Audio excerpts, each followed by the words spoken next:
हरियाणा विधानसभा भंग करने की जा सकती है सिफारिश। कैबिनेट की बैठक के बाद होगा फैसला। संवैधानिक संकट से बचने के लिए फैसला ले सकती है सरकार। विनेश फोगाट आज करेंगे नामांकन दाखिल। जुलाना सीट से कांग्रेस के उम्मीदवार है विनेश। सांसद दीपेंद्र हुड्डा भी रहेंगे मौजूद।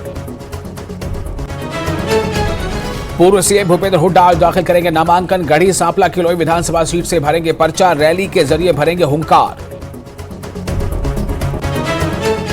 हरियाणा विधानसभा चुनाव के लिए आम आदमी पार्टी ने जारी की उम्मीदवारों की तीसरी लिस्ट में 11 उम्मीदवारों के नाम शामिल। रादौर से भीम सिंह राठी को मिला टिकट। हरियाणा चुनाव के लिए बीजेपी की दूसरी लिस्ट में 2 मुस्लिम उम्मीदवारों को टिकट। विनेश फोगाट के खिलाफ कैप्टन योगेश बैरागी होंगे मैदान में। मुख्यमंत्री नायब सिंह सैनी समेत दिग्गजों ने किया नामांकन।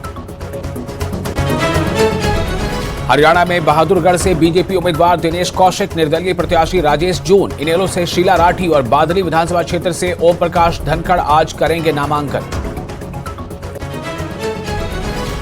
पिहोवा से बीजेपी उम्मीदवार कमलजीत सिंह अजराना ने लौटाया टिकट। कमलजीत सिंह की जगह बीजेपी ने दिया जय भगवान को टिकट। विरोध के चलते लौटाया बीजेपी का टिकट।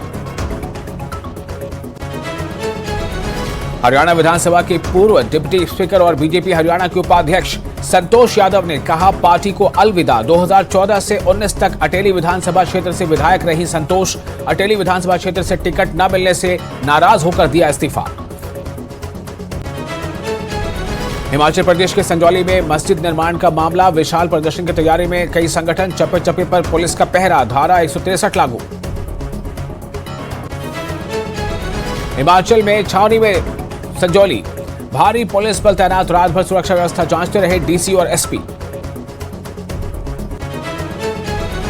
संजौली मस्जिद विवाद को लेकर प्रदर्शन की तैयारी पर नेता प्रतिपक्ष जयराम ठाकुर का बयान। प्रदर्शन करना लोगों का संवैधानिक हक। जम्मू कश्मीर के बारामूला से सांसद इंजीनियर रशीद को 2 अक्टूबर तक मिली जमानत। 2-2 लाख के 2 मुचलकों पर मिली जमानत। 3 अक्टूबर को करना होगा सरेंडर। अमेरिका में राहुल गांधी के आरक्षण पर दिए बयान पर बीजेपी का पलटवार। बोली कांग्रेस दलित पिछड़ा विरोधी पार्टी। आरक्षण का विरोध करना राहुल की विरासत। दिल्ली सरकार को बर्खास्त करने की मांग वाली चिट्ठी राष्ट्रपति सचिवालय ने गृह मंत्रालय को भेजी। बीजेपी विधायकों ने राष्ट्रपति को चिट्ठी लिखकर दिल्ली सरकार को बर्खास्त करने की मांग की थी।